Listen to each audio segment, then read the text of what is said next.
back to Living 808. In today's Living Akamai segment, our friend Kemu Kaigawa of Engel & Volkers is joined once again by an expert. Today's focus is timely. They talk about taxes and insurance. I'm here with Troy Wada, Principal Wealth Advisor with Impact Wealth Solutions. Welcome back. Thanks, Kay.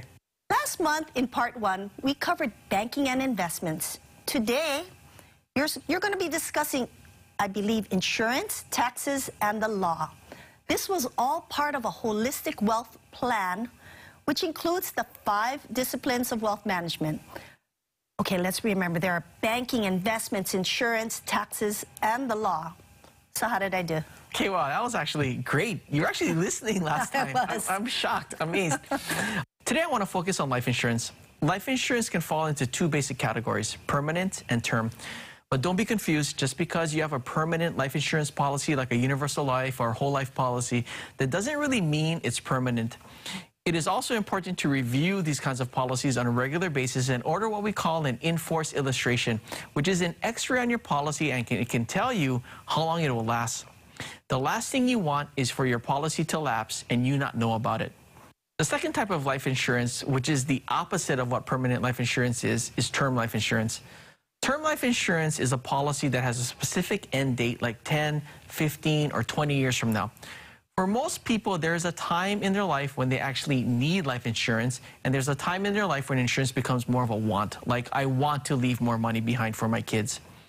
Figuring out how much life insurance you need is never as simple as 3.5 times my income or 500,000 because that's how much my mortgage is. A human life value calculation takes your income, expenses, liabilities, marriage situation, children, and other items into consideration.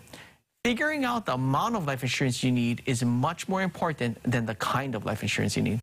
You know, I know you're planning to talk about taxes next, so I just wanted to remind everyone about our discussion, and they should have a discussion with their tax professional about their specific situation. Absolutely. You know, the good news regarding taxes is that in 2023, federal brackets have actually really remained same for the most part.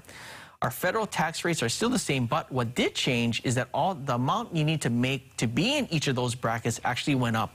The income numbers went up by about $6,000 if you're single and $12,000 if you're married for the 22% tax bracket.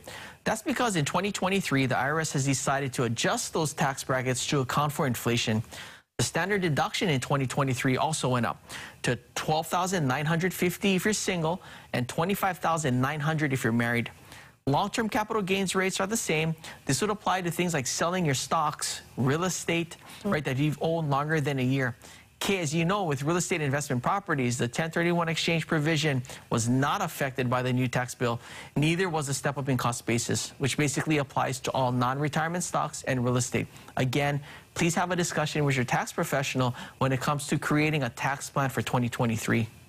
Good point. And, you know, we're so fortunate that the 1031 exchange rule has been unchanged all these years. I just think of it's one of the most powerful tax planning strategies out there for investors. So thank goodness. You know, lastly, you know, we're going to talk about the law or legal issues and more specifically wills and trusts. But how do wills and trusts affect financial planning and your investments? You know, Kay, that's a great question. But from a wealth management perspective, having wills and trusts in place is a part of that legal area. Most people get confused on what should be in a trust and what should not. Usually all bank accounts, real estate, insurances, and non-retirement investments should be in your trust. Things like retirement accounts, IRAs, and a 401k plan beneficiaries are usually not recommended to have a trust listed for tax and distribution purposes. But the one thing people forget is that wills and trusts are also important when you pass away, but it's actually more important when you're alive. Documents like power of attorneys are important for financial institutions to ensure that your assets can be used for your care. Okay, I understand. There's a lot to cover with the law and such great points about not listing your trust as a beneficiary as part of your retirement account. You know, is there anything else you'd like to tell us? I mean, there was so much information that you gave us today, you know, but anything else you want to share before we end? Sure. Well, if your plan is to get your financial household in order in 2023, look at 5 financial areas in your life: banking, investments, insurance, taxation, and the law. Thank you so much for being here. Okay. We'd like to thank Troy Wada with Impact Wealth Solutions for his time and sharing so much with us. And if you have questions for Troy, feel free to give us a call at 808-725-2000.